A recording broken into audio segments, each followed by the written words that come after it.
Eleanor Vance, the world's wealthiest woman, was a notorious workaholic. In the 5 years Ethan Hayes had been married to her, he'd been abandoned for her work more times than he could count. The first time, it was his birthday.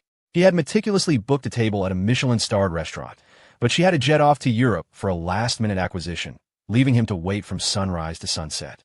The second time, he was in a car accident. He was on the verge of death, needing a family member to sign off on surgery. He managed to text her with his last ounce of strength, only to receive a chilling reply. "I'm in a meeting. It's important. Handle it yourself." The third time, his father was on his deathbed. The old man was holding on his last wish to see her one more time, but she was busy with the signing ceremony for a multi-billion-dollar project and never made it. Ethan held his father's cooling hand, listening to the dial tone from his phone, and his heart turned to ice. Time and again, he finally understood. In Eleanor Vance's world, no person and no thing could ever eclipse her business empire. He told himself this was the price of their arranged marriage. She had told him from the start she would never love him, but at least she didn't love anyone else either. But just as he was beginning to grow numb to this cold despair, a shocking piece of gossip exploded through their social circle. Eleanor Vance, the woman who had no time for romance and eyes only for work, was keeping a young lover, spoiling him beyond all reason. Rumor had it she'd abandoned that same multi-billion-dollar project at the 11th hour to go skiing with the man in the Alps. Rumor had it she'd canceled a full week of meetings just to help him nurse a sick puppy. Rumor had it she'd let the man doodle on a priceless contract and had even cut short a meeting with a legacy business partner because he complained he was bored. When Ethan first heard the whispers, his immediate reaction was disbelief. Impossible. This was Eleanor Vance, the woman who treated time as if it were life itself. So rational, she was almost cruel. On a strange impulse, he used all of his connections and savings to secretly investigate the man. But Eleanor had him shielded airtight. After expending enormous effort and a fortune, all Ethan could obtain was a single blurry paparazzi shot of the man's profile. In the photo, the man looked young and handsome. Eleanor was clinging to his arm, the corners of her eyes creased with a gentle, undisguised smile. It was a sweet, possessive affection he had never once received in 5 years of marriage. The very afternoon he got the photo, he left the house, his mind in a turmoil. He had just reached the curb when a black Rolls-Royce, seemingly out of control, careened directly toward him. Ethan didn't even have time to see who was behind the wheel. He felt his body fly through the air before crashing down hard. Agony instantly consumed him, and his consciousness was swallowed by darkness. He awoke to the sharp, antiseptic smell of a hospital. The first thing he saw was the formulaic face of Eleanor's chief of staff. "Mr. Hayes, you're awake." Her voice was devoid of any emotion. "Ms. Vance asked me to inform you that you are not to investigate people and matters that are not your concern. Otherwise, the next time won't be just an accident." Ethan's eyes flew open, the pain in his chest nearly suffocating him. It was her? It was really her? Just because he'd found a single profile shot of that man, she was willing to stage a car crash to warn him. A tidal wave of shock and heartbreak drowned him. The woman he had loved for so many years, the woman he thought was passionate only about her work, could do something so insane, so cruel for another man. He couldn't believe it, but he had to. He thought he would never learn the man's true identity. But a week later, an unexpected call came. It was the police department. "Is this a relative of Ms. Eleanor Vance? Someone has filed a report accusing Ms. Vance of hosting a drug-fueled orgy. We need you to come down to the station." Ethan's mind went blank. An orgy? Eleanor? He moved like an automaton, rushing to the precinct. The moment he walked in, he saw a young man, dressed in impeccably stylish clothes, perched on a chair in the waiting area, complaining with an air of arrogant petulance. "Why haven't you called her yet? I'm accusing her of hosting an orgy. Didn't you hear me? Or are you too scared to arrest the world's richest woman?" The surrounding officers looked mortified, sweating bullets as they tried to explain. "Sir, could there be some kind of misunderstanding? Ms. Vance." "What misunderstanding could there be?" The man stomped his foot. "If you won't arrest her, I'll just go to another precinct." Just as he finished speaking, the squeal of tires echoed from outside. A black sedan pulled up, and Eleanor strode in, dressed in a perfectly tailored black power suit. Her stunning face was like ice, and her powerful aura instantly silenced the entire lobby. Her eyes found Ethan first, her brow furrowed, and her tone was glacial. "What are you doing here?" Ethan's throat was tight. "The police. They called me," he answered dryly. Eleanor's expression grew even colder, her voice leaving no room for argument. This doesn't concern you. Go home. Without a second glance at him, she walked straight to the troublemaker. The scene that followed struck Ethan like a lightning bolt, freezing the very blood in his veins. The ever-imperious, ice-cold Eleanor Vance actually knelt before the young man. She looked up at him, her tone a soft, indulgent caress he had never heard before, laced with a careful, pleading quality. "Darling, who made you unhappy now?" Julian's eyes were wide, his entitlement on full display. You didn't answer my text within 3 seconds. So I got mad and came here to report you for hosting an orgy. The reason was so absurd that everyone within earshot gasped. Yet, Eleanor showed no hint of anger. Instead, she smiled gently, reaching up to stroke Julian's cheek, her voice impossibly indulgent. Okay, it's my fault. Since you reported me for an orgy and want me arrested, I'll go sit in a cell for a few days to help you cool off. How about that? As she spoke, she actually held out her hands to a nearby officer, gesturing for handcuffs. The officer's face went pale with terror. An assistant rushed forward to explain. "Mr. Croft, you misunderstood. Ms. Vance had a small accident this morning. She injured her arm and was at the hospital getting it treated. Her phone died. That's why she couldn't reply to your message. Please don't be angry." Hearing this, Julian finally grew anxious. He grabbed Eleanor's arm and saw the white gauze peeking out from under her sleeve. His pupils contracted.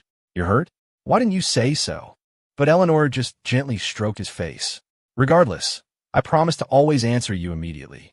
I failed, so I should be punished." Julian's throat bobbed. He pulled her into a fierce hug. "Why are you so good to me?" Held tightly in his arms, Eleanor's voice was soft enough to melt stone. "Because I love you. Since I was wrong, how do you want to punish me, darling?" Julian's eyes darted around, a smirk playing on his lips as he pointed to the floor.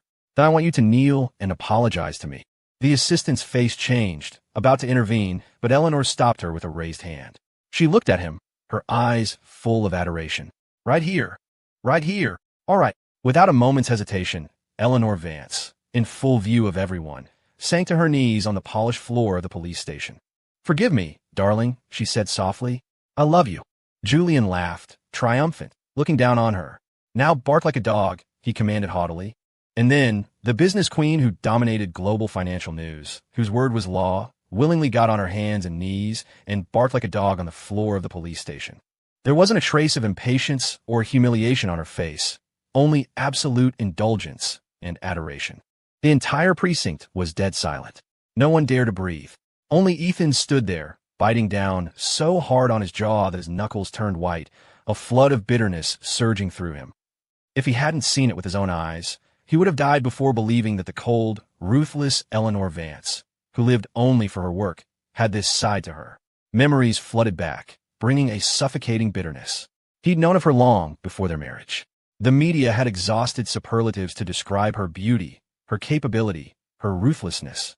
She was the perfect heiress, leading the Vance Corporation to the top of the Forbes list within a year of taking over. Her only flaw, perhaps, was her disinterest in men, as if she were a machine built for work. But that one glance at a banquet, her cool, distant aura, her elegant posture, had made him fall instantly. There was no room for anyone else in his heart.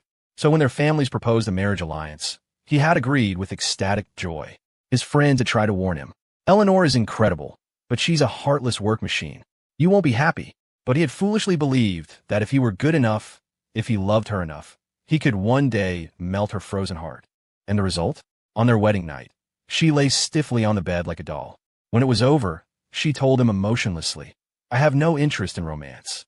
Marrying you is a business necessity. As long as you know your place, I will fulfill my wifely duties and guarantee you the lifelong prestige of being Mr. Eleanor Vance. Beyond that, expect nothing more." So after they were married, no matter how many times she ignored him for work, abandoned him, he endured it. He told himself that she didn't love him, but she didn't love anyone else either. That was enough. But today, seeing with his own eyes how she cradled another man, Julian, in the palm of her hand, how she bowed her proud head for him, how she uttered the words, "I love you," words he had yearned to hear for 5 years and never received. He could no longer deceive himself. It wasn't that she was cold or immune to romance. It was simply that the man she loved wasn't him, Ethan Hayes. All his perseverance, all his patience, had become a complete and utter joke. He scrubbed a hand over his face, the rough knuckles wiping away the moisture at the corner of his eye. He turned and walked out of the police station, then took out his phone and made a call. "Mr. Adams, I need you to draw up a divorce agreement." The next day, with the freshly printed divorce papers in hand, Ethan went straight to the Vance Corporation headquarters. But the receptionist informed him, "Sir, Ms. Vance hasn't been to the office in a long time." Another needle pierced Ethan's heart. Hadn't been to the office. The workaholic Eleanor Vance, who once lived at the company for a month straight to close a deal. He swallowed the bitterness and asked, "Where is she?" The receptionist looked uneasy. "She's with Mr. Croft at the Sotheby's auction." An auction. Ethan remembered the rumors, how she'd spend a fortune just to make her lover smile. He took a deep breath and drove to the auction house. The venue was a sea of glittering gowns and high society. He spotted her immediately, sitting in the front row with the handsome young Julian beside her. The auctioneer was presenting the final, show-stopping piece, a blue diamond brooch said to have once belonged to a British king. The starting bid was astronomical. The bidding was fierce, but every time someone made an offer, Eleanor would raise her paddle without hesitation, effortlessly outbidding them, her posture relaxed but her intent absolute. In the end, she won the brooch for Julian at a jaw-dropping price. The entire hall buzzed, and all eyes, filled with envy or jealousy, were fixed on Julian. Julian happily pulled her into an embrace and kissed her on the cheek. Ethan stood a short distance away, watching the scene, his chest aching with a dull numbness. In all their years of marriage, she had never given him a single decent gift. He had always thought she was just cold, that she didn't understand romance. It turned out she just wasn't willing to be romantic with him. He clenched the divorce agreement in his hand, took a deep breath, and walked toward the brilliant, piercingly bright couple. Eleanor saw him first. The gentle smile on her face vanished, replaced by a cold mask. Almost instinctively, she pulled Julian slightly behind her. "What are you doing here?" That subconscious, protective gesture was a dagger twisting in Ethan's heart. He struggled to remain calm, holding out the folder. "I have a document that needs your signature." Just then, a staff member approached to ask Eleanor to handle the payment and collection of the brooch backstage. Eleanor's tone was frigid. "I'm busy right now. We can talk about whatever is later." Later? He didn't want to wait for later. He couldn't stand to wait another second. "It's an important document. It will only take a minute," Ethan insisted, his voice trembling almost imperceptibly. "Eleanor, let's get a divorce. Just sign this. After the 1-month cooling-off period, we'll have nothing more to do with each other. Since you have someone you truly love, I'll let you go. Let me go free, too. We can both find our own happiness and stop wasting each other's time." He said it all in one breath, bracing himself for her response. But Eleanor just frowned, turning her head slightly after a long pause, as if she hadn't heard him at all. "What did you just say?" "I told you I'm busy. We'll talk later." With that, she followed the staff member backstage. Ethan took a deep breath. She was always like this. For 5 years, she had always treated him, and his words, like thin air. He was about to follow her when Julian stepped forward and snatched the folder from his hand. "So you're Eleanor's husband from the arranged marriage?" Julian looked Ethan up and down, his eyes filled with a dismissive contempt. "Whatever it is, I can sign it. Eleanor gave me a custom-made replica of her signature stamp. She said I can sign any documents on her behalf." Ethan's heart felt like it was being squeezed by an invisible hand, the pain so intense he could barely breathe. A signature stamp, signing all documents? Everyone knew how obsessively cautious Eleanor was, personally reviewing and signing every important paper herself. But now, as if to prove his point, Julian pulled a small, exquisite jade stamp from his pocket. Without even looking at the document, he flipped to the last page and, with a sharp thump, pressed it down. "There, all signed." Julian shoved the folder back into Ethan's hands, his tone a mix of charity and warning. "I heard Eleanor say you two just have a business arrangement. Since that's the case, you should know your place. Little contracts like buying a house, just bring them to me from now on. Don't bother Eleanor unless it's important. She doesn't want to see you anyway." Ethan stared at the bright red seal on the agreement, the symbol of Eleanor Vance's authority, and felt a wave of bitter irony wash over him. He opened his mouth, about to tell him this wasn't some property deed, but a divorce agreement, when suddenly, the piercing shriek of the fire alarm echoed through the hall. "Fire! Run!" someone screamed. Instantly, the crowd descended into chaos, a stampede of panic rushing for the exits. Because they were standing near an exit, Ethan and Julian were immediately knocked to the ground by the frantic mob. Ah, don't step on me. Countless feet trampled over them. A sharp pain shot through Ethan. He felt as though his bones were being crushed. He tried desperately to get up, but it was useless. Eleanor! Eleanor! Save me! Julian shrieked in terror. Julian! Eleanor's frantic voice cut through the noise. Ethan saw her running back, her elegant figure pushing against the tide of people. A pathetic sliver of hope flickered in his heart. But she rushed past him, her eyes locked on Julian. She unhesitatingly ordered her bodyguards to shield Julian and escort him from the building, then anxiously followed them out. From beginning to end, she never once glanced at Ethan, lying broken on the floor. Eleanor! Eleanor! Ethan used his last bit of strength to call her name, but his voice was swallowed by the cacophony of screams and cries. Did she hear him? Perhaps, but she didn't turn back. Just as Ethan despaired, thinking he would be trampled to death, that familiar figure returned.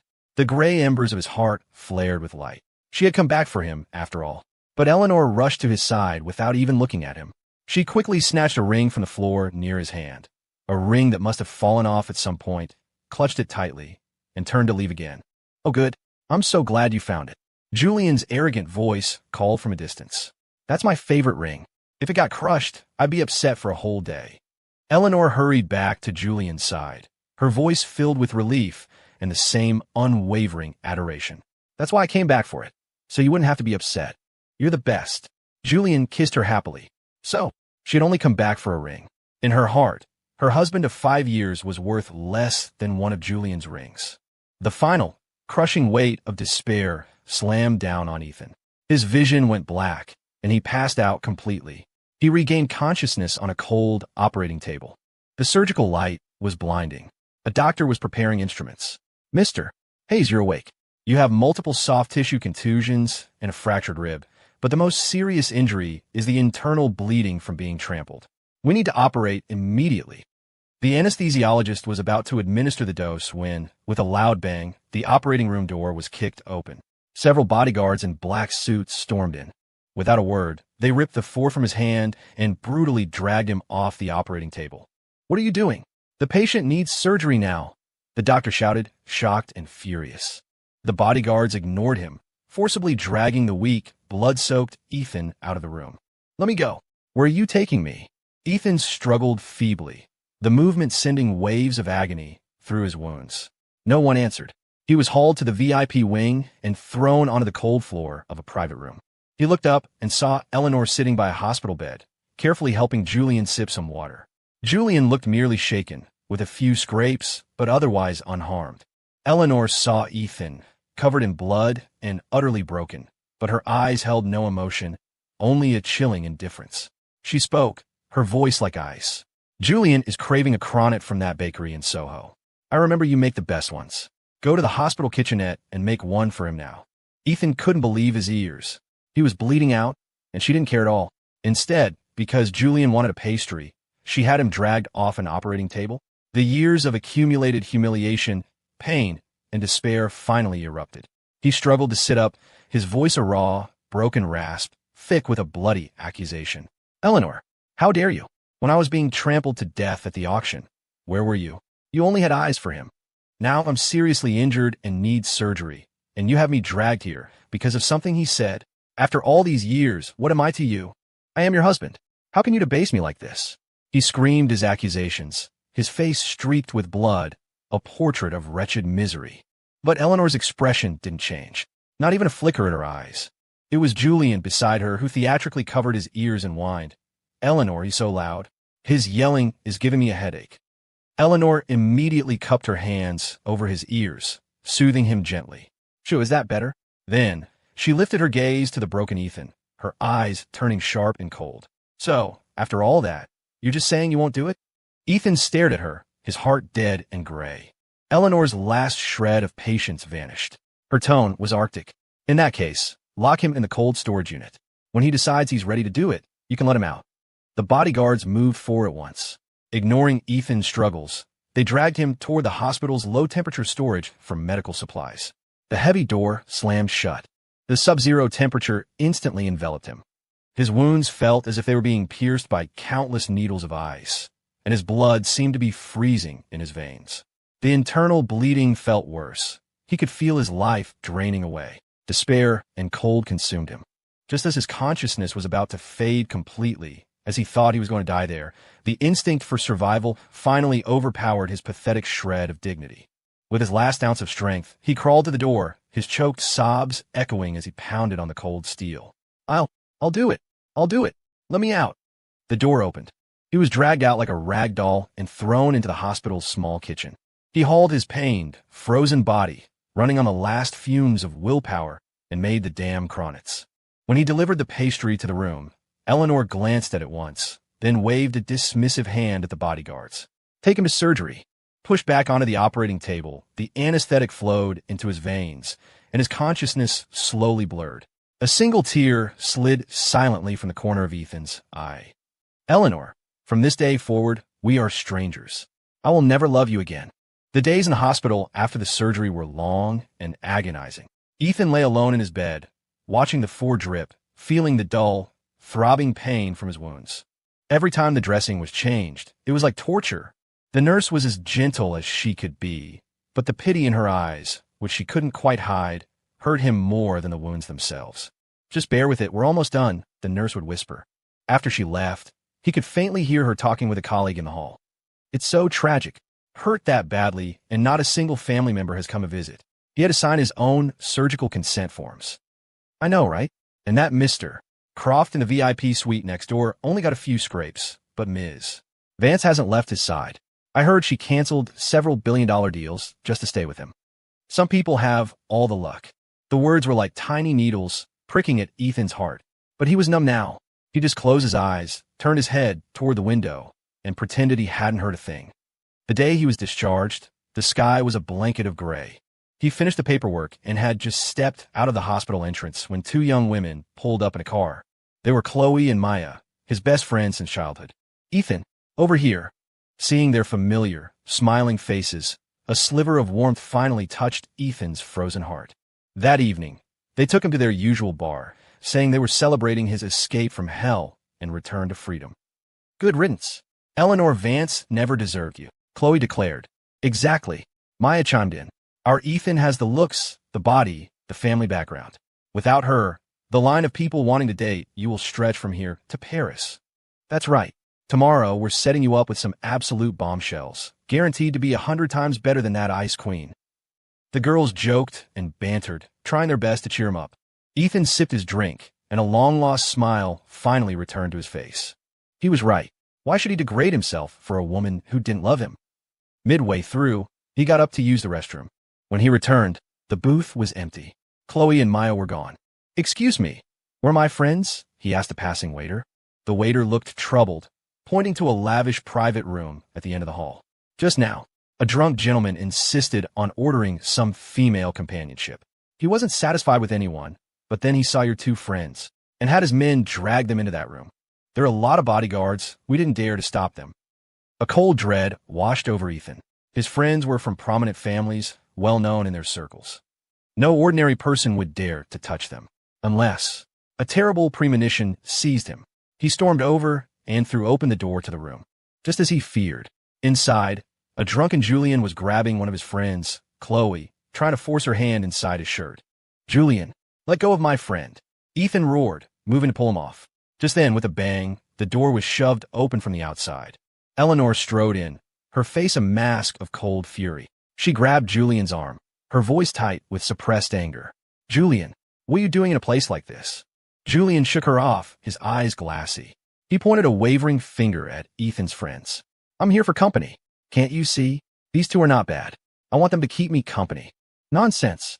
Absolutely not. Eleanor's face darkened as she reached for him. But Julian shoved her away, his voice rising in a petulant accusation. You get to have fun, so why can't I? You can smile at other men. You stay in your office with that male client for hours. Why can't I come out and find some company for myself? An assistant hurried forward to explain. Mr. Croft, you've misunderstood. Ms. Vance was negotiating a very important partnership. There was absolutely nothing unprofessional. I don't care. Julian refused to listen, drunkenly reaching for Chloe's hand again. You get close to other men, so I will too. That's enough. Ethan couldn't stand it anymore, stepping in front of his friends. Your lover's quarrels are your own business. Stop harassing my friends. Only then did Eleanor's icy gaze fall on Ethan. She glanced at the two beautiful, well-dressed women behind him, and her face became terrifyingly dark. Ethan Hayes, I warned you.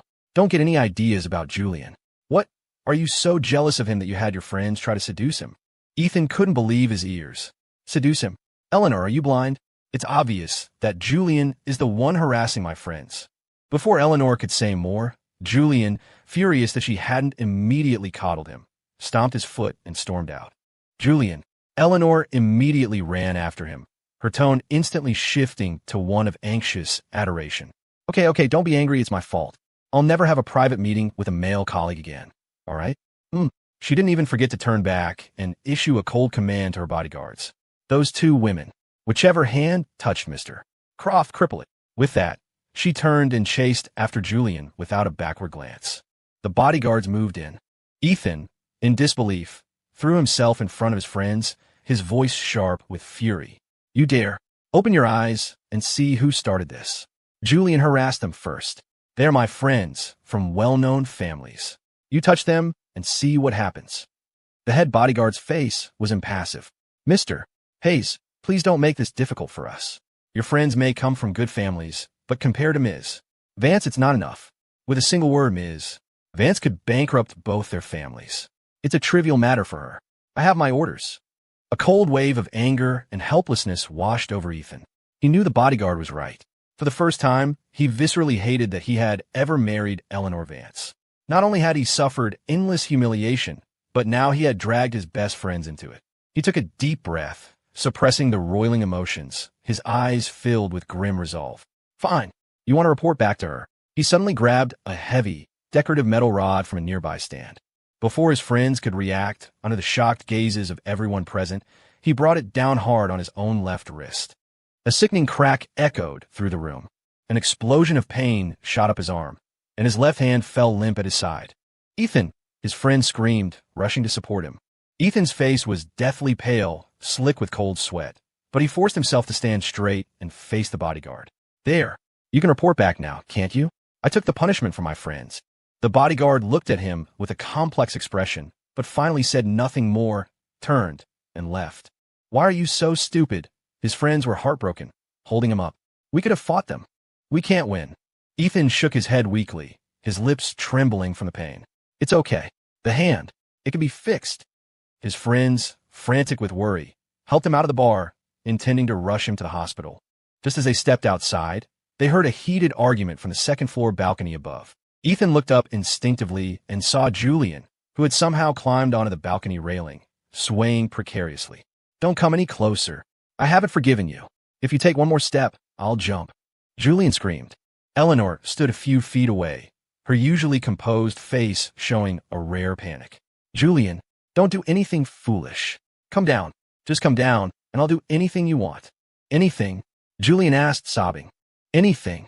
Even if you want my life. Listening from below, Ethan felt a mix of absurdity and heartbreak. How much could she possibly love Julian to accept even a threat this outlandish? Just then, as if placated by Eleanor's words, Julian cautiously tried to climb down from the railing, but his foot suddenly slipped. Amid the gasps of onlookers, Julian fell straight from the second story, and directly below him was Ethan, who had just walked out of the entrance. Thud! The immense force of the impact knocked the air from Ethan's lungs, and his vision went black. He had become a human cushion. An all-consuming pain washed over him. Eleanor flew down the stairs like a madwoman. Seeing the scene on the ground, she rushed past Ethan without a second thought, desperately gathering the terrified Julian into her arms, her voice trembling. Julian, are you okay? Don't be scared. I'm taking you to the hospital right now. She ordered her bodyguards to carry Julian and sprinted to the car. From beginning to end, she never once looked at Ethan, the man who lay crushed and possibly dying beneath the man she loved. Ethan's friends watched the taillights of Eleanor's car disappear, shaking with rage, but they had no choice but to focus on getting the severely injured Ethan to the hospital. When he woke up in the hospital again, only a nurse was by his side. Mr. Hayes, you're awake. It's a good thing your friends brought you in so quickly. They had a family emergency and had to leave, but they said to call them as soon as you woke up. Don't. Ethan interrupted, his voice hoarse. They're busy. Don't bother them. The nurse looked at him with deep sympathy. What, you need someone to take care of you? I can manage on my own. Ethan closed his eyes, sealing all his vulnerability away. From then on, it was a long and lonely recovery. He ate by himself, changed his own dressings, and took care of himself. On the day of his discharge, he handled the paperwork alone and returned to the mansion. He began to pack his things. All the gifts he had once chosen with so much love, the clothes, even the so-called couple's items he had secretly bought, none of which Eleanor had ever given a second glance, were all thrown into trash bags. Just as he was dragging his exhausted body to clear out the last of his belongings, the front door opened. Eleanor walked in, Julian on her arm. She didn't even look at Ethan, who was in the middle of throwing things away, and instead spoke directly to the waiting housekeeper. Julian needs to rest and recover for a while, so he'll be staying here. Get the master bedroom ready. It has the best light. Replace everything with new things, according to his preferences. He likes blue, so the bedding should be silk. The curtains need to be blackout. I want fresh daisies in the room every day, and as for his food, she went on, detailing every minute preference with intense focus. Ethan stood at the top of the stairs, listening, his heart feeling as if it were submerged in ice water. He remembered when he first moved in. Eleanor had simply had an assistant show him to a guest room with a cold. If you need anything, ask the housekeeper. The difference between being loved and not loved was truly that stark. He lowered his head, intending to quietly retreat upstairs. Stop! Julian suddenly called out to him, his eyes red-rimmed as he pointed at the pajamas Ethan was wearing. Why are you wearing a matching outfit with Eleanor? Ethan froze, only then noticing that Eleanor was wearing a taupe-colored dress, and his own pajamas were an old, taupe-colored set. It was just a similar color. He was about to speak when Julian threw a full-blown tantrum. Eleanor belongs to me. No one else is allowed to wear the same color as her. Take it off. Take it off right now. Ethan couldn't believe his ears. It's just a coincidence. I don't care. Take it off. Julian shrieked. Eleanor, he's bullying me. Eleanor's face darkened. Without a moment of hesitation, she ordered a nearby maid. Didn't you hear, Mr. Croft? Help him take off his clothes. Eleanor, you wouldn't dare. Ethan backed away in horror, but the maids only followed Eleanor's orders.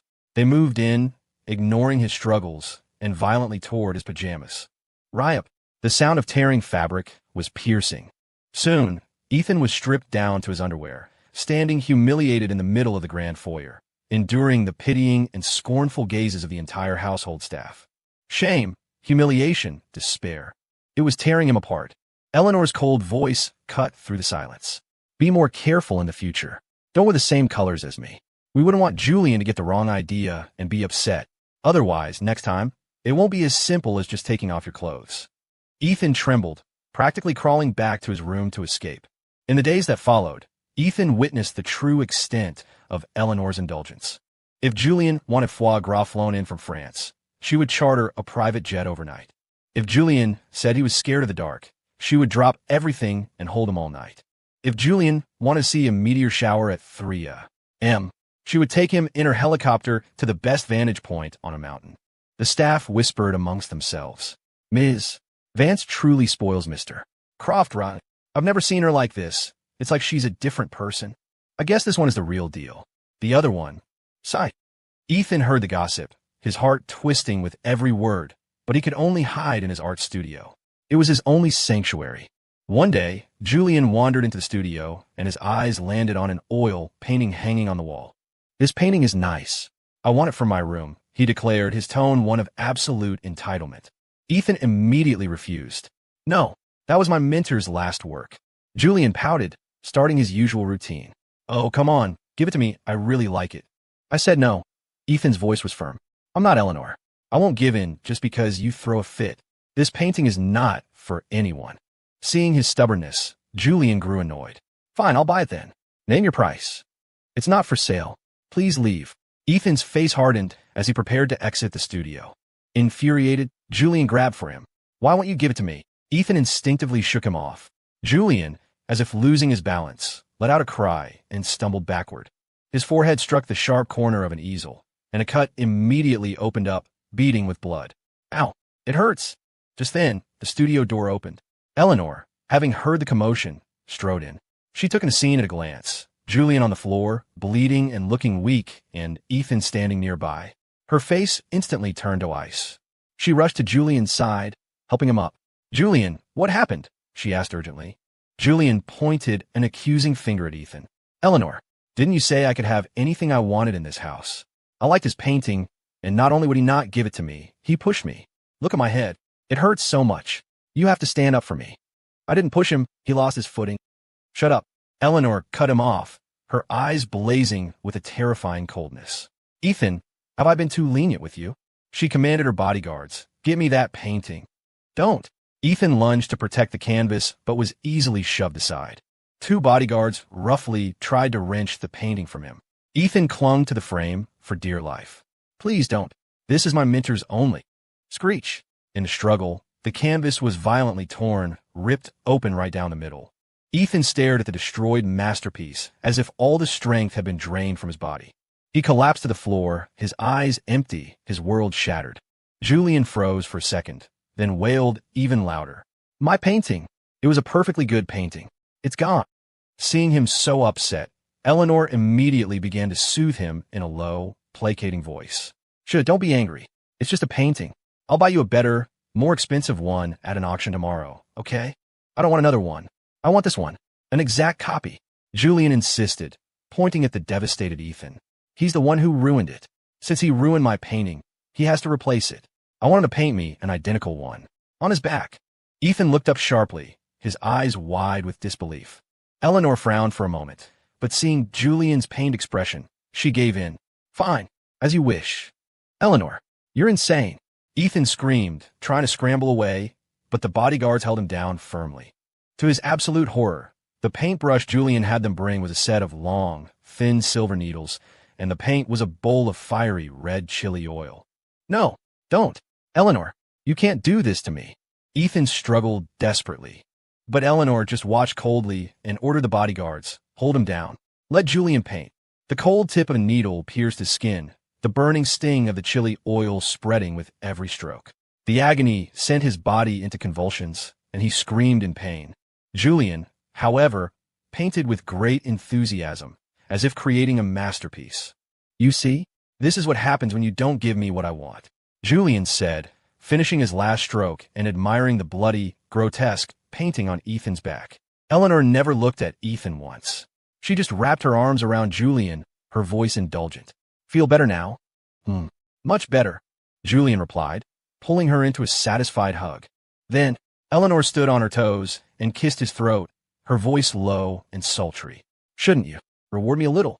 She took Julian's arm, and ignoring Ethan, who was writhing in pain on the floor, she led him straight upstairs to the bedroom. A few minutes later, he could faintly hear Julian's laughter, followed by Eleanor's voice, thick with a passion he'd never heard. "Darling, yes, slower." Ethan was in such agony he nearly passed out.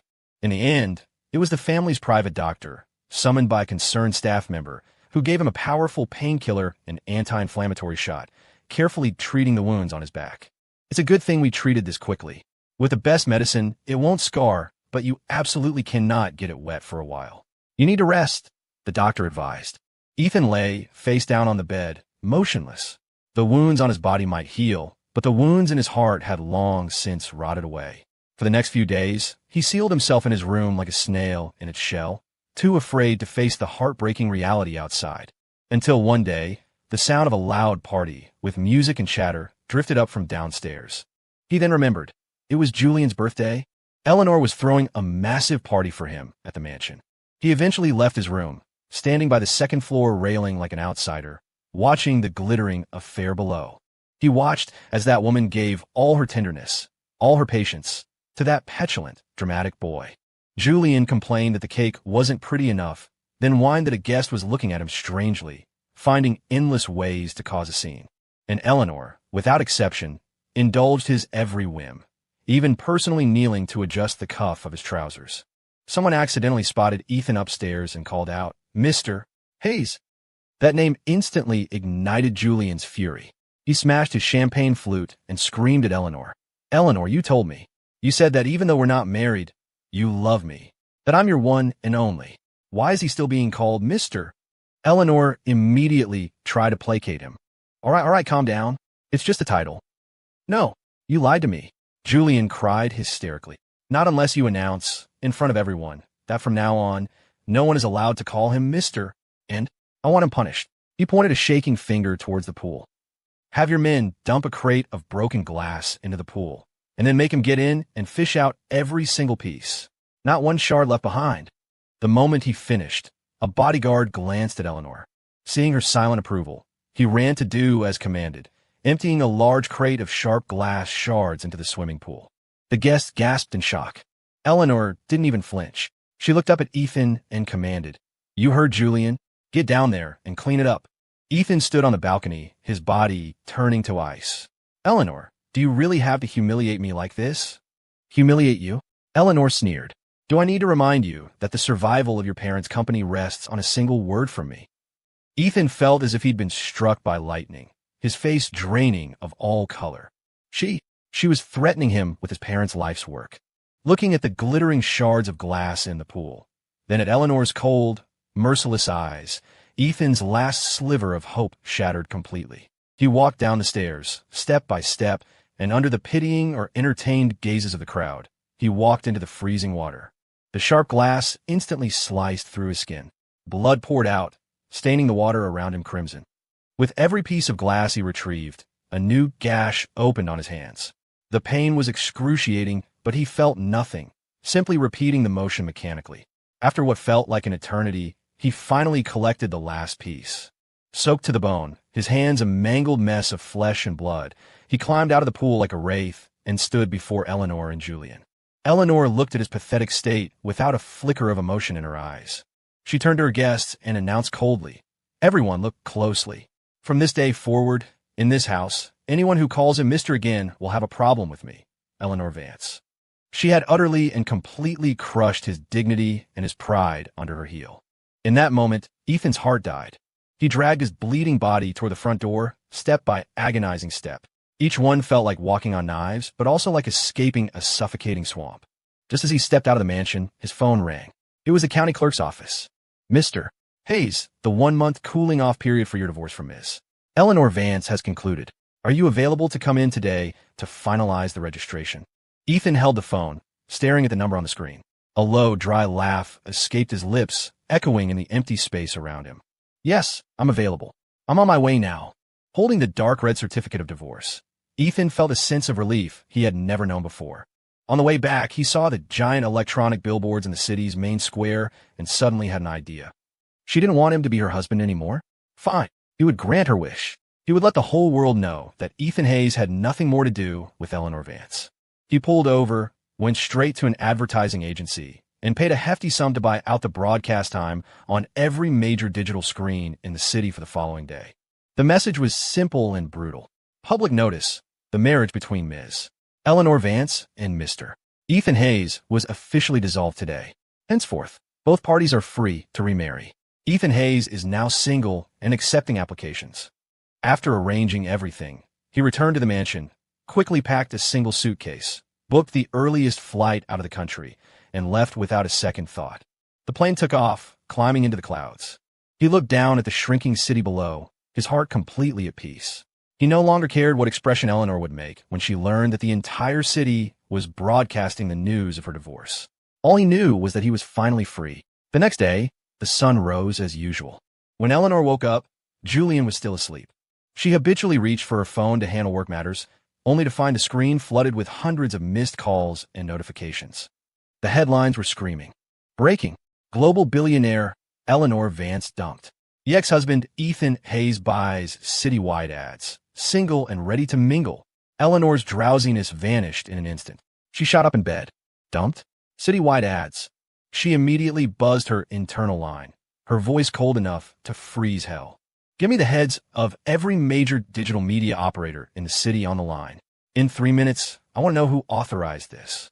But before she could finish her command, the smart screen embedded in the bedroom wall lit up, and scrolling across the bottom of the morning news was the very same public notice of her divorce from Ethan. Public notice: the marriage between Ms. Eleanor Vance and Mr. Ethan Hayes was officially dissolved today. Henceforth, both parties are free to remarry. Ethan Hayes is now single and accepting applications. Every word was a resounding slap across her face. Rage shot through her. Eleanor's face was terrifyingly dark. She nearly crushed the phone in her hand. How dare he? Who gave him the audacity to publicly humiliate her like this? A divorce? Without her signature, how could he possibly have finalized a divorce? Investigate. I wanted to find out right now how he got that divorce certificate. She roared at her chief of staff, who had rushed in. The veins on her temples bulged. Who at the county clerk's office had the nerve to bypass procedure? The assistant, terrified by her rage, bowed and scurried out to investigate. Eleanor tugged at her collar, feeling a suffocating anger mixed with a tiny, unfamiliar sliver of panic. It felt as though something was slipping completely from her control. The results of the investigation came quickly. The assistant reported back, trembling. Ms. Vance, we found out. The divorce proceedings. They were legal. Legal. Eleanor spun around, her eyes as sharp as daggers. I never signed anything. How could it be legal? The assistant was drenched in a cold sweat. The document. It had your personal signature stamp on it. Procedurally, it was all perfectly valid. Signature stamp. Eleanor's pupils contracted as she suddenly remembered. Her personal stamp, the one she never let out of her sight. A while back, Julian had said it was beautiful and asked her to have one made for him to play with. In a moment of indulgence, she had given him a replica that held the same legal authority.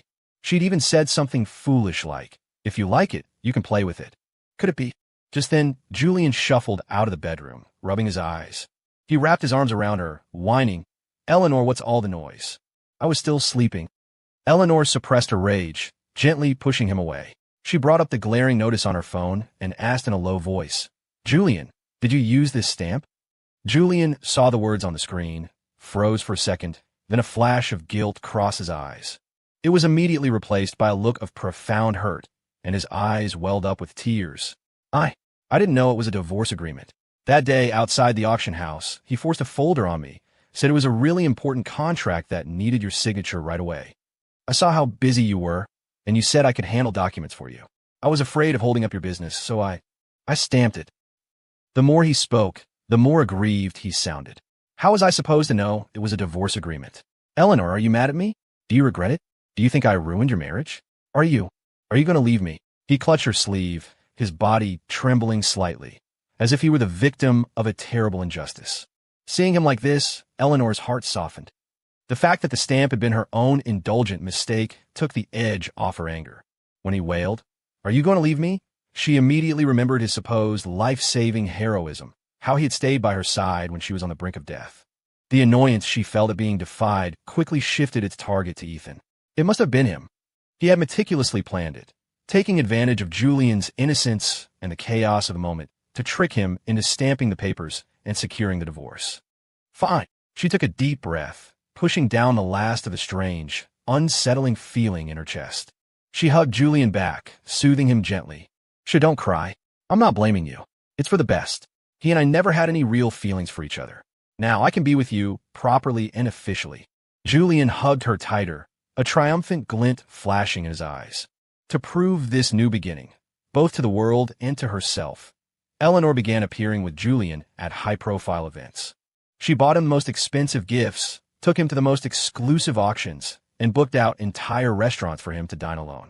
Julian played his part perfectly, acting the gentle, attentive partner in public, completely devoted to her. However, only Eleanor knew of the growing exhaustion behind this sweet facade. Julian's demands and tantrums grew increasingly extreme. One day, he complained his private jet wasn't big enough. The next, the champagne on the yacht wasn't the right vintage. Then he threw a massive fit, smashing things because she refused to cancel a critical international conference call to go see the Northern Lights with him in Iceland. Each time, she would think of the life debt she owed him and choose to compromise, to indulge him. But the frustration and emptiness in her heart grew larger every day. Occasionally, her mind would drift, and she would remember that in their 5 years together, Ethan had never asked her for anything. He was always quiet, handing her a glass of warm water when she came home, silently preparing a late-night snack when she worked late. The thought would flash through her mind, only to make her feel even more inexplicably agitated. 3 years passed in a blur. The halo around Julian had been worn away by their daily life together, revealing his true nature. Vain, profligate, and incredibly emotionally unstable. He maxed out her supplementary credit cards on shopping sprees around the globe, his closets overflowing with luxury goods worn once or not at all. He demanded she reply to his texts instantly. A slight delay would result in a barrage of calls to her office landline, regardless of whether she was in the middle of a meeting deciding the fate of billions. He frequently used his heroism to guilt-trip her. "Eleanor, have you forgotten who saved you when you were about to die? You're all I have now. You can't abandon me." Eleanor felt a sense of suffocation she had never known. But bound by that heavy sense of responsibility and her initial gratitude, she usually chose to give in, even as the void inside her grew. The turning point came at a major product launch. A subsidiary of the Vance Corporation was unveiling a high-end smart office device positioned for a serious professional market.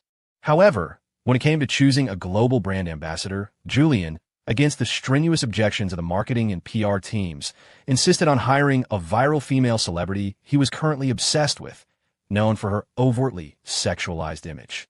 "I don't care. I want her. She's so beautiful. It'll be a huge hit with her as the face." Julian threw a tantrum in her office. Eleanor tried to explain the importance of aligning the brand's tone with the ambassador's image, but he wouldn't listen, eventually resorting to threats of, "You don't love me anymore and you don't care about my feelings." Worn down, Eleanor, in a moment of weakness, inexplicably relented. The result was a predictable disaster. The moment the ad campaign launched, public opinion was scathing. The celebrity's image was a complete mismatch for the product, causing a strong backlash from the target demographic. The company's stock price plummeted, the massive marketing budget was wasted, and the project was severely damaged. In the boardroom, Eleanor stared at the dismal data reports, her face ashen. For the first time, she truly lost her temper with Julian. "Look what you've done. Do you think this is a game? This was a multi-billion-dollar project." Julian was stunned at first, then reacted like a cat whose tail had been stepped on, screeching back hysterically. "You're yelling at me? You're yelling at me over some stupid money. You've changed, Eleanor. Have you forgotten who saved you? You'd be dead without me. And now you treat me like this over material things? Do you not love me anymore?" There was again the same old routine. Eleanor looked at his distorted face and his well-practiced emotional blackmail, and a powerful wave of disappointment and doubt washed over her. For the first time, she clearly recognized that the irrational man screaming in front of her seemed to be a completely different person from the kind, innocent hero in her memory. Just then, her personal phone vibrated. It was a push notification for an industry news alert. Rising star designer E. Hayes wins prestigious international design award with Chasing Light collection. Eastern aesthetics cause a sensation. E. Hayes. Ethan Hayes. Eleanor's finger froze over the screen.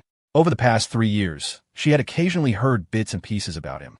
He had enrolled in a top design school abroad. His work began appearing in niche exhibitions. He had quietly returned to the country and started his own studio. Each piece of news was like a tiny pinprick to her heart, bringing a strange mix of irritation and loss. She would subconsciously compare Ethan's quiet independence with Julian's noisy neediness. Her ex-husband, the man she had once treated like air and cast aside, seemed to be blooming in some corner of the world she couldn't see, shining with a brilliant light. And that light only made her own new life seem all the more chaotic and shabby. A week later, at the Triennial High Society Charity Gala, the guest list was a who's who of the elite. Eleanor attended with Julian. To steal the spotlight, Julian wore an ostentatiously ornate suit covered in glittering crystals, his every move calculated to show off. He drew many sideways glances. Eleanor looked at him and felt only weariness, her gaze wandering aimlessly around the room. Just then, a small commotion stirred at the entrance. All eyes turned to a tall, elegant figure walking in. It was Ethan. He wore a minimalist suit in a pale, moonlight gray.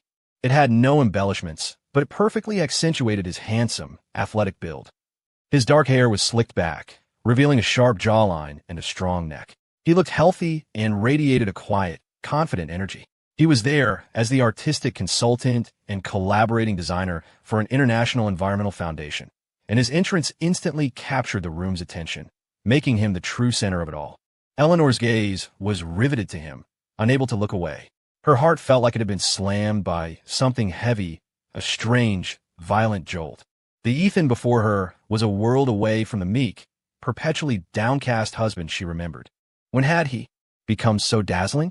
Julian saw him too, saw how easily he had stolen the attention that should have been his, and his jealousy flared. He raised his voice intentionally. "Eleanor, look at his suit. The color is so plain, like he's in mourning. Such bad luck." But Eleanor didn't seem to hear him. Her attention was completely captured by the group of women who had gathered around Ethan. They were all titans in their fields, the innovative female CEO of a tech giant, a world-renowned architect, a veteran female investor with an impeccable eye. They were speaking with Ethan, their expressions showing open admiration and respect. Ethan stood among them, poised and at ease, his conversation witty, his demeanor sophisticated. A strange, intense wave of acidity and anger surged through Eleanor. Almost unconsciously, she let go of Julian's arm and walked toward them. "Ethan Hayes," she spoke, her voice carrying a hardness she didn't realize was there, and an undeniable note of possession. Ethan turned at the sound of his name. Seeing her, the smile on his face faded slightly. His eyes were calm, empty of any emotion save for polite distance. "Ms. Vance, it's been a while." "Ms. Vance." The title instantly created an infinite chasm between them. He then turned to the women beside him with an apologetic smile. "Ladies, please excuse me for a moment." They nodded knowingly, their gazes toward Eleanor filled with a critical, almost mocking light. Stung by his completely unfamiliar attitude, Eleanor's temper flared. Before she could say anything else, the champagne tower at a nearby table suddenly tilted, splashing onto Ethan's suit. The female tech CEO immediately noticed and, in a completely natural gesture, pulled a handkerchief from her purse and handed it to him. Ethan paused for a second, then gave a soft smile. "Thank you." That seamless, natural interaction, that look of gentle concern, it was a dagger twisting in Eleanor's heart. An uncontrollable rage and jealousy consumed her reason. Her fists clenched so tightly the veins on the back of her hands bulged.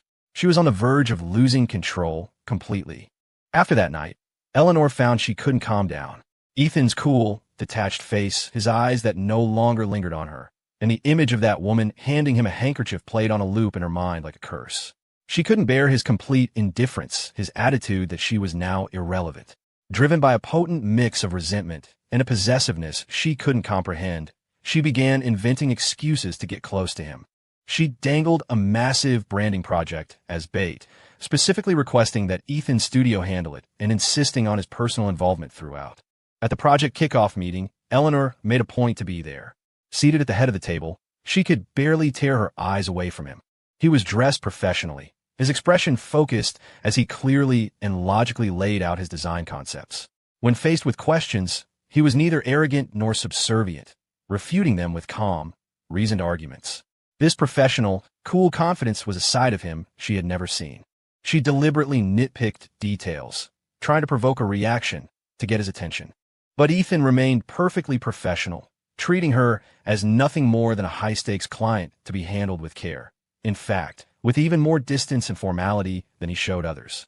The feeling of punching a cloud of cotton only left her more frustrated and agitated. One day, Julian somehow found the address of Ethan's studio and stormed in, screaming and causing a scene. He accused Ethan of seducing Eleanor and being a ghost that won't go away, and even tried to smash things. The studio security guards stopped him and notified both Ethan and Eleanor. When Eleanor arrived, Julian was disheveled and still shouting abuse, while Ethan stood to the side, his face like ice. "Ms. Vance," Ethan's voice was devoid of any warmth. "Control your man. This is a place of business, not a stage for a tantrum. If this happens again, I will call the police." Eleanor looked from Ethan's cold eyes to the crazed Julian, and a wave of shame and anger washed over her. She snapped at Julian. "That's enough. Haven't you made enough of a fool of yourself? Shut up and go home now." Startled by her tone, Julian froze for a second, then exploded like a firecracker. "You're yelling at me? You're yelling at me for him? Eleanor, have you forgotten who? Do you think that just because you—" Eleanor shot back in a moment of panic, about to throw his life-saving heroism in his face to shut him up. But the words caught in her throat. An incredibly blurry, fragmented image flashed through her mind. Blinding headlights, searing pain, a hazy, frantic male voice calling her name, and a pair of warm, trembling hands pressing down hard on her wound. That voice, that feeling, it didn't seem to perfectly match Julian's usual tone. She froze, stunned by the sudden, intrusive thought. Where had that come from? Julian, sensing her momentary hesitation and confusion, seized on it like a weapon. He grew even more hysterical, his voice shrill. Because I what? Go on, say it. Are you going to say I was wrong to save you? Have you been looking for a way to dump me? You're heartless, Eleanor. His screaming gave Eleanor a splitting headache, and the faint flicker of doubt was drowned out by the noise. She waved her hand dismissively, ordering her bodyguards to forcibly remove Julian. But the seed of suspicion, once planted, had begun to sprout. After that day, Eleanor found herself obsessively replaying the details of the car crash that had changed everything. The more she thought about it, the more Julian's story seemed vague and full of holes. He always emphasized how he had done everything to save her and stayed with her until the ambulance came, but he was always short on specifics. Whenever she pressed him, he would deflect with a tantrum or a claim that he was too scared to remember clearly. The sense of dissonance grew stronger. She could no longer lie to herself. Late one night, she summoned her most trusted bodyguard, her expression grave. I want you to secretly reinvestigate the car accident on West Mountain 7 years ago. Don't alert anyone, especially not Julian. I want the original incident reports, the ambulance dispatch logs, the initial hospital admission records, and find any witnesses from that day, no matter the cost. Her man left to carry out her orders. The wait for the results was agonizing. Eleanor began to subconsciously test Julian. Julian, do you remember what color jacket I was wearing the day of the accident? What did you use to stop the bleeding? I seem to remember it wasn't a handkerchief. His answers were always evasive and contradictory, and without fail, he would end the conversation by throwing a fit, accusing her, "You don't believe me anymore, do you? Or you're starting to get tired of me," using their shared history as a shield. His hypersensitivity and over-the-top reactions only deepened her suspicion. A few days later, her bodyguard delivered the preliminary findings. Ms. Vance, his voice was cautious over the encrypted line, "We found a sanitation worker who was on duty on that road. She was scared and hid some distance away, but she saw something. According to her, the first person to administer first aid to you at the scene doesn't seem to have been Mr. Croft." Eleanor's heart clenched. "Go on," she said. It was a young-looking, gentle man who was pale with fright but remained very calm. He was performing compressions to stop the bleeding, and his actions were very professional. Mr. Croft apparently arrived in a different car, much later, quite a bit later than he has always claimed. Boom! Eleanor's mind felt as if it had been struck by a sledgehammer. It went completely blank. That blurry image surfaced again, clearer this time. The warm, trembling hands, the voice forcing itself to be steady. It wasn't Julian. It really wasn't Julian. A terrible, stunning theory bloomed in her mind like a poisonous mushroom, instantly consuming her thoughts. Her heart hammered against her ribs, the blood roaring in her ears. Despite the tempest raging inside her, Eleanor maintained a calm exterior. The evidence wasn't conclusive yet. She needed something more concrete. The project with Ethan's studio continued. During a deep-dive meeting on product philosophy, Ethan proposed a new design direction, integrating the concepts of empty space and breath from classical Eastern aesthetics into modern tech. The goal was to alleviate the anxiety of high-pressure business professionals. His presentation was profound, his logic airtight. The core idea and his insight into user psychology resonated so strongly with Eleanor it was breathtaking. It was as if he were articulating a vague idea that had long existed in the depths of her own mind. She watched him standing before the projector, confidently sketching out designs, radiating an aura of intelligence and inspiration so bright it was hard to look away. In that moment, an indescribable admiration and a fierce jealousy rose in her simultaneously. She was jealous of the female team members who could interact with him normally, who were treated with his professional respect. She was jealous that they could see this brilliant side of him, while she seemed to be permanently locked out of his world. This very scene was witnessed by Julian, who had snuck into the company to surprise Eleanor for lunch. He saw the intense, complex way Eleanor was staring at Ethan through the glass wall of the conference room, and his sense of insecurity exploded. Extreme jealousy and the fear of losing everything drove him to madness. He decided on a desperate gamble. He would fake a suicide note, stage a suicide attempt, and use the most extreme means possible to force Eleanor to marry him immediately, tying her to him forever. He timed it perfectly. He set the scene at his apartment, sent Eleanor a final, desperate text message, and swallowed a handful of vitamin pills he prepared to look like sleeping pills, then lay down to wait. When Eleanor received the text, her heart tightened. Despite her deep suspicions, A life was potentially at stake, so she rushed over. Kicking the door in, she saw Julian unconscious on the bed, empty pill bottles and a note scattered beside him. She wanted to check on him. However, a quick examination revealed the fraud. His breathing was steady, his color was normal, there were no signs of an overdose, and the handwriting on the note was rushed and sloppy. Just as her face was turning black with rage, her phone vibrated. It was the final investigation report from her bodyguard. Attached was a grainy, but critically important, video file from a dashcam. The air in the room grew thick and heavy. With a trembling finger, she pressed play. The image was blurry and shaking. The screech of tires, the sound of impact. Then, she saw it. Her car, twisted and mangled. A moment later, another car screeched to a halt, and a tall figure stumbled out before it had even fully stopped, rushing toward her driver's side door. It was Ethan. The video was silent, but she could almost hear his heart-wrenching screams. She saw him try to pry open the crushed door with all his might, saw his hands instantly become slick with the dark red blood pouring from her body.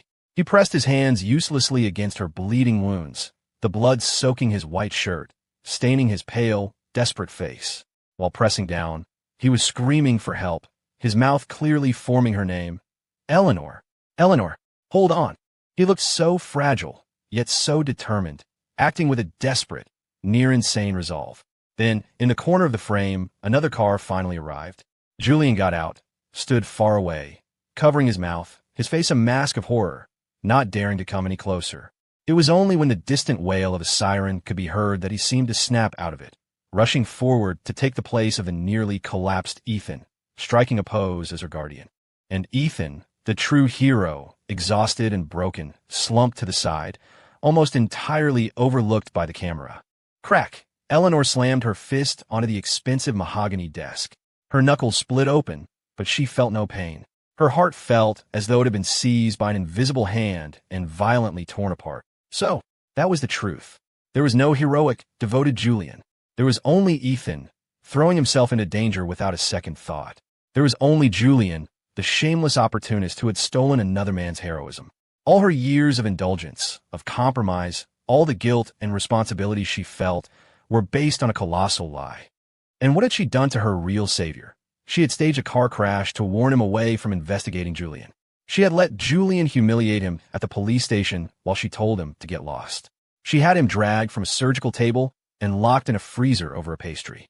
She had watched as Julian carved a painting into his back with needles and chili oil. She had forced him into a pool of broken glass. She had threatened him with his parents' livelihood. One act after another, they swirled in her mind like the sharpest of blades. Every memory was stained with Ethan's blood and tears, every one a monument to her own stupidity and cruelty. Why? Why hadn't she investigated properly from the beginning? Why had she so easily believed Julian's flimsy stories? Why had she never imagined that the quiet, uninteresting man she married for convenience could possess such bravery, such resolve? A tidal wave of regret and self-loathing drowned her.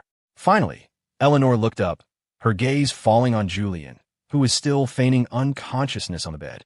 Her eyes turned ice-cold, filled with a volcanic, betrayed rage. Julian, she snarled, forcing the name through her clenched teeth. Julian, who had been pretending to be asleep, had seen the entire video. He was so terrified by her murderous tone that he flinched, his eyes flying open to meet her blood-red, terrifying glare. He felt his soul leave his body. Eleanor, let me explain. Explain. Eleanor shoved the phone in his face, the video still playing, her voice trembling with absolute fury. Explain this. Explain how you stole another man's heroism and lied to me for all these years. Huh. Julian stared at the screen, his face draining of all color. He collapsed back onto the bed as if his bones had turned to jelly. It was over. It was all over. He broke down, laughing hysterically, a laugh that dissolved into sobs, and then vile insults. Yes, I lied to you. So what? It's your own fault for being so stupid. It's that idiot Ethan's fault for doing a good deed and not taking credit. You both deserve it. One idiot and one blind fool. Ha ha. Eleanor looked at his twisted, insane face and felt nothing but disgust. She took back everything she had ever given him. The credit cards, the apartment, the luxury goods, the connections. She had him legally pursued for fraud and defamation, ensuring he was completely exiled from her world and would never work in their circles again. Julian ended up disgraced, buried in debt, and eventually fled the country, only to end up destitute and mentally broken. And Eleanor, after the initial shock, rage, and regret, fell into a cold, bottomless despair. She thought of everything she had done to Ethan: the cold divorce, the humiliation at the police station, the abandonment at the auction, the torture in the cold storage, the pool of glass, the needles in his back. Every single act of cruelty was based on a ridiculous lie. Every single one was inflicted on her true savior. What have I done? The immense pain and regret were like a million fire ants devouring her heart. The agony so intense she could barely breathe. She bolted out the door with only one thought in her mind: find Ethan. She waited for him outside his studio, stood vigil at the entrance to his new apartment building. The once proud, impeccably dressed business queen was now a haggard figure, her eyes sunken, her suit wrinkled. Only her bloodshot eyes were alive, darting, watching every exit. When she finally saw his tall figure appear, her heart nearly exploded. She staggered forward, blocking his path, her voice raw and broken from a fever she didn't know she had. Ethan, Ethan, I am sorry. I'm so sorry. I was wrong. I know everything now. She was babbling, reaching for his hand, but he sidestepped her touch, gently but firmly. I know it's too late to say this. It's pathetic. I was a fool. I was blind. I believed Julian. I failed you. You saved my life, and I... Ethan listened quietly, his expression unreadable, as if hearing a story about a stranger. When she finished, panting, looking at him with pleading eyes, he finally spoke. His voice was as calm and deep as a frozen lake. Eleanor. He used her full name, formal and distant. I've heard the truth. Thank you for telling me. It answers some questions I had. He paused, his eyes holding no hatred, no resentment, only a complete, cold acceptance and a flicker of pity. But it doesn't change anything. The end of our story was written every time you chose him over me, every time you hurt me for him. Your love and hate were built on a foundation of lies, which is tragic in itself. I don't hate you anymore. Hate takes energy, and I refuse to waste any more of it on you. But I will not love you again either. We were over a long time ago. His words were a final verdict. Cold, clear, absolute. Every syllable was an icicle driving into Eleanor's heart, freezing her last vestiges of hope before shattering them completely. She watched his back as he turned and walked away. He was resolute. He never looked back. She reached out, a futile gesture, and caught nothing but cold, empty air. From that day on, Eleanor began a campaign of self-destructive atonement. Against the fierce opposition of her executive board, she awarded a massively profitable contract to Ethan's studio under terms that were practically a giveaway, knowing it would cause a significant loss for her own company. She used all her resources to secretly clear any obstacle in Ethan's path, crushing malicious competitors and securing him coveted opportunities. But she forbade anyone from ever revealing her involvement. She became like a deranged guardian angel, having him watch from a distance for his own safety. One day, on his way home from work, Ethan was nearly hit by a reckless cyclist. Eleanor, who had been following far behind, reacted on pure instinct. She sprinted forward and shoved him hard out of the way. She took the impact herself, her elbow and knee scraping across the rough pavement, instantly drawing blood. Ethan, shaken but unharmed, saw that it was her. A complex, surprised look crossed his face, but quickly settled back into a calm mask. He walked over, his tone polite and distant. Ms. Vance, are you all right? Should I call an ambulance? Eleanor gritted her teeth against the stinging pain, struggling to her feet. She stared at him dazed. As long as you're okay. She mumbled. Ethan frowned slightly. Thank you for pushing me, he said coolly. But you really don't have to do this. We're even now. We're even now. The words plunged her back into the abyss. He would rather have been hit by the bike than owe her anything. All her attempts at restitution, all her sacrifices, were nothing but an unwanted nuisance to him. Eleanor stood frozen on the sidewalk, watching him walk away without a backward glance. The raw wounds on her arm burned, but the pain was nothing compared to the desolate, icy wasteland in her heart. She fell completely silent after that. The mansion, once a symbol of power and the stage for her cruelty, now felt like a gilded tomb, burying her tardy regret and endless loneliness. She stopped trying to contact Ethan, avoided any place he might be, and deliberately steered clear of any business that might bring them into contact. She became withdrawn. At board meetings, she would stare out the window for long periods, her eyes vacant, leaving her top executives holding their breath in nervous silence. Her legendary decisiveness seemed to have been replaced by a profound weariness. Only her chief of staff knew that she wasn't just staring into space. She was, in a nearly masochistic ritual, silently following every detail of another person's life through clandestine channels. In the encrypted server in her study, there was a dedicated folder containing every public report, every industry interview, even every project photo released by Ethan's studio. She watched his designs win one international award after another. She saw his name appear more and more frequently in top design journals. She witnessed him transform from the humiliating label of Eleanor Vance's ex-husband into the respected, independent designer. Hayes. Whenever major good news about him broke, the liquor cabinet in her study would be open that night. She wanted no company. She would simply sit alone in the dark, staring out at the city lights through the floor-to-ceiling windows, drinking the strongest whiskey, glass after glass. Looking at a picture of him on a screen, accepting an award with a confident smile, she would let out a low laugh. And then, without warning, tears would stream down her face, mixing with the sharp taste of the liquor, burning her throat and her heart. It was a tangled mess of emotions. Genuine pride for him, bone-deep regret for herself, and the unbearable loss of what could have been, all dissolving into a vast, cold loneliness. Like a guardian of a secret she could never speak, she silently pulled strings to clear his path of any thorns. When a rival tried to use dirty tactics to suppress his burgeoning studio, that company would mysteriously find itself embroiled in a major compliance investigation the next day. When his spot at a crucial international exhibition was secretly given to someone else, the organizers would suddenly come under irresistible pressure to correct the error. When a core member of his team had a family medical crisis, a world-renowned specialist would coincidentally have an opening for a consultation. Everything was done flawlessly, with no trace leading back to her. She no longer hoped for his gratitude. She feared him finding out.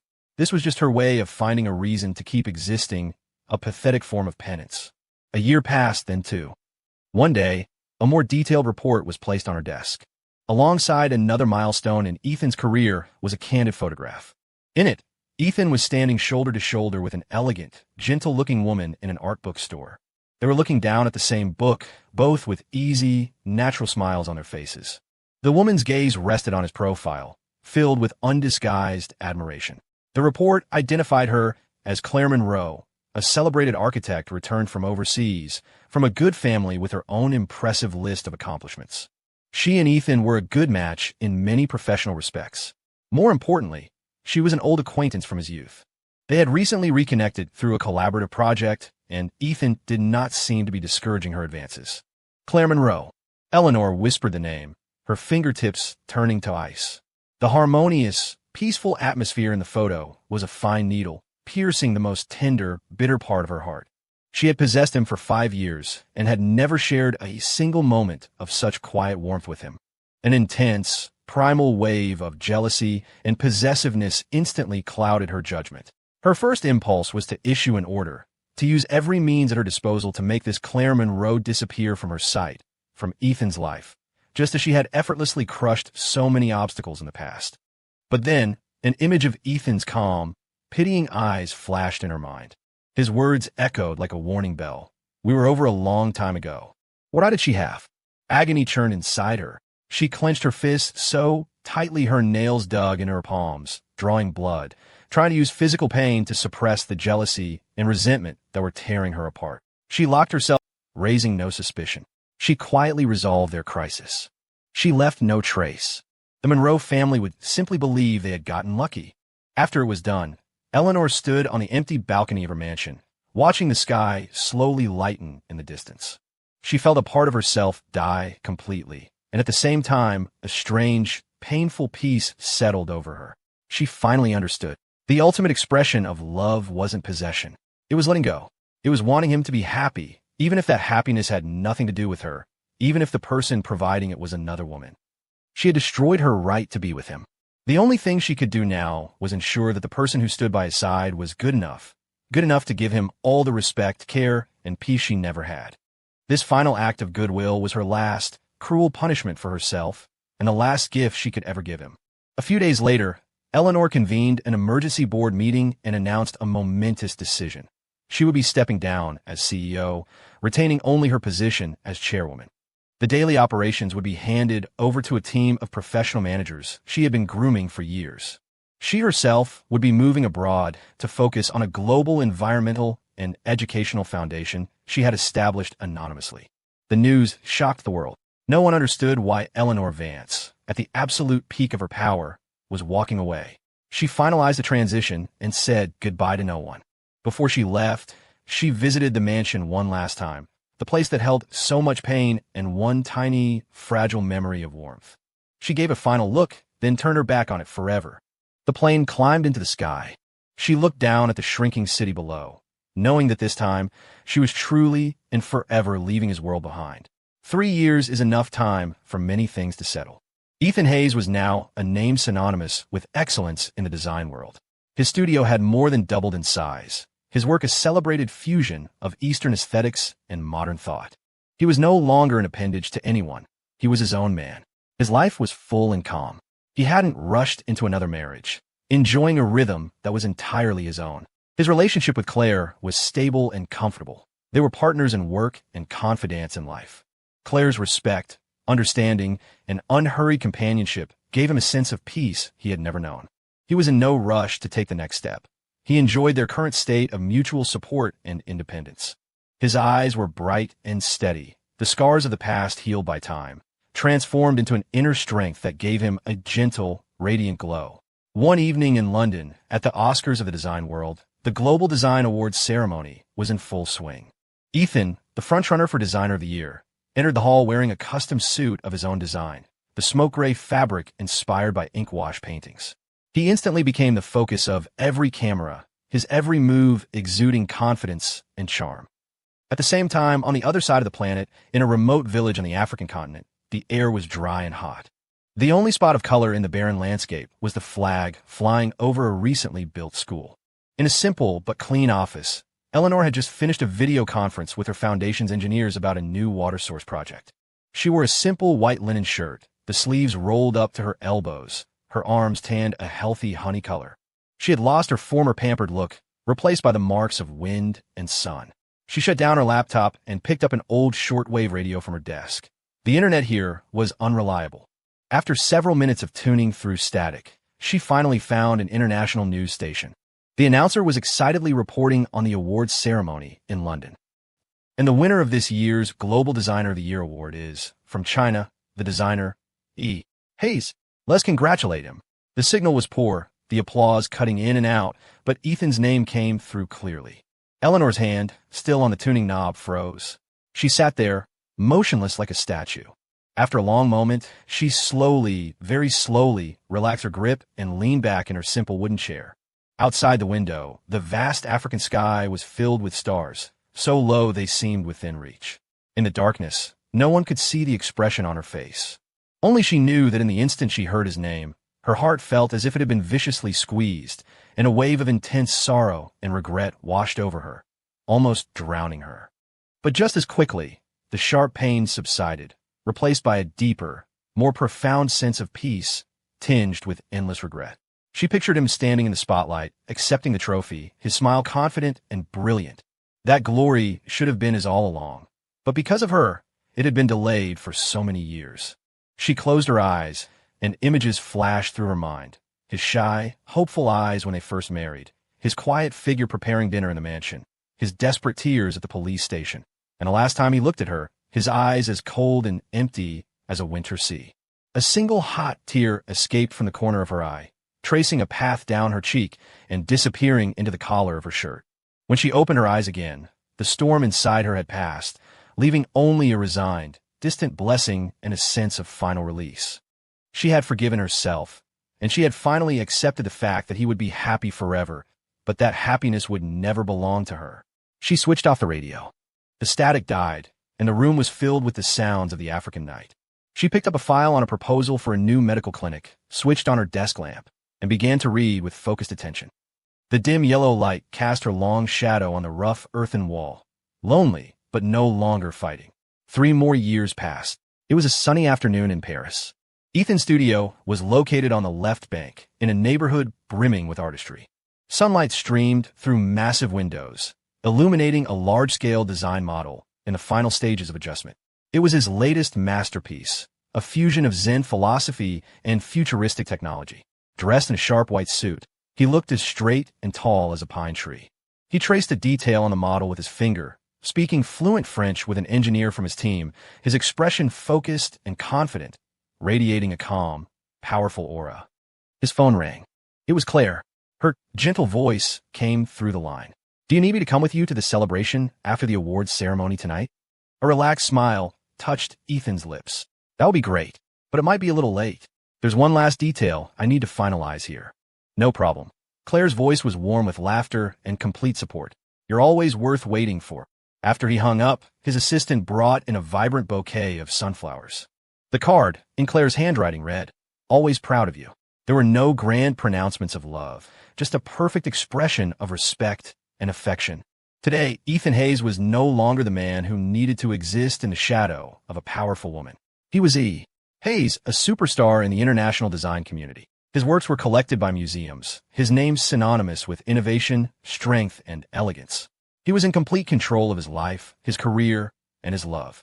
Claire's presence in his life had been like a gentle breeze, smoothing out the wrinkles of his past.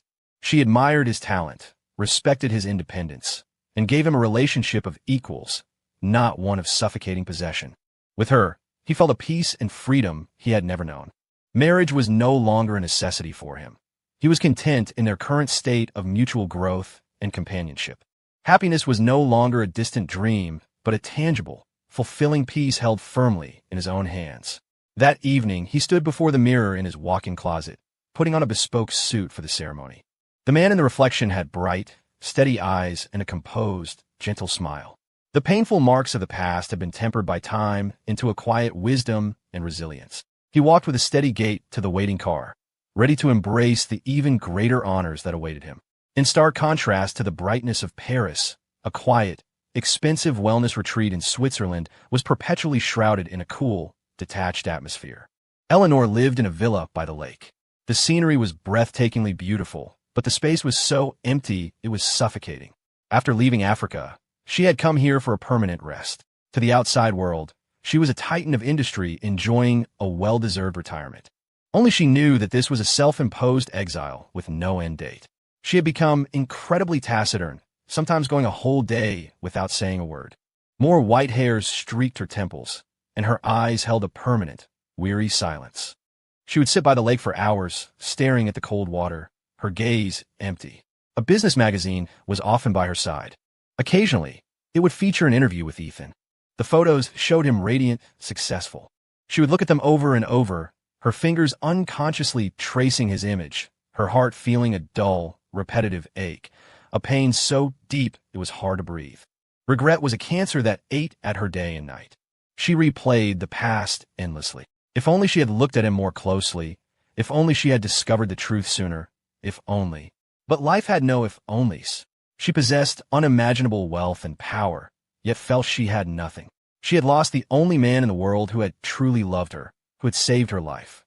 And in return, she had given him nothing but endless pain and humiliation. This knowledge was a nightmare from which she could never wake. Her assistant would occasionally bring her news of Ethan. She knew he was doing better and better, that he had found someone right for him. She was supposed to be happy for him, but every confirmation of his happiness, a happiness that had nothing to do with her, tore her apart with a destructive jealousy and despair. She could only punish herself with deeper solitude, refusing all social invitations, living like an island of her own making, trapped in the prison of her past. She tried to numb herself by throwing herself into philanthropy, donating enormous fortunes to build schools and hospitals in the world's most impoverished places. But whenever the night grew quiet, the immense emptiness and regret would return, reminding her that she had saved many people, but had forever lost the chance to save herself. Her life, though it might be long, would be forever lived in the shadow of that late, useless, and monumental regret. She had gained everything the world valued, yet had lost her only love. And she knew, better than anyone, that she had no one to blame but herself. The glamour had all faded. All that awaited her was a boundless loneliness and a lifetime of penance. On opposite ends of the world, two people lived entirely different lives. Ethan, moving forward, had gradually left the past behind. He had a vast sky above him and solid ground beneath his feet, the true protagonist of his own life, happy and fulfilled. And Eleanor was forever trapped in the past. She would spend the rest of her days chewing on her fatal mistake and irretrievable loss, tasting the most extreme loneliness and regret amidst her endless wealth and power. Each had found their place, and each was living with the consequences of their actions.